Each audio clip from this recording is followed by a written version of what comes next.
It's lunchtime mga kayats. So ayun na nga mga kayats. Ito yung paborito ko. Chicken curry sa Cafe de Coral.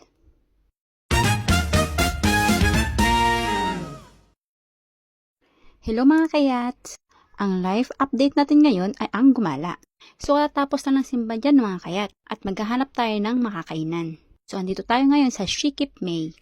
Sa mga oras na to mga kayats, nag-iisip talaga ako kung ano makakain ko o kung ano ang kakainin ko. Dahil alam niyo ba mga kayats, ang Sunday ang aking cheat day. So hindi niyo siguro maunawaan ko ng cheat day. Yung kakain ako ng kahit na anong gusto ko kapag linggo or holiday. Kasi ang katotohanan talaga kayats is, hindi talaga ako kumakain ng weekdays. Hindi ako nagkakanin, hindi ako kumakain ng marami. Kasi gusto ko ma-maintain talaga yung katawan ko mga kayats. Kasi nung mga araw na mataba ako ay sobrang hirap naman talaga ang gumalaw. At mas na-appreciate ko ngayon ang aking katawan. Dahil aminin nyo man o hindi mga kayats, sobrang hirap talaga mag-diet.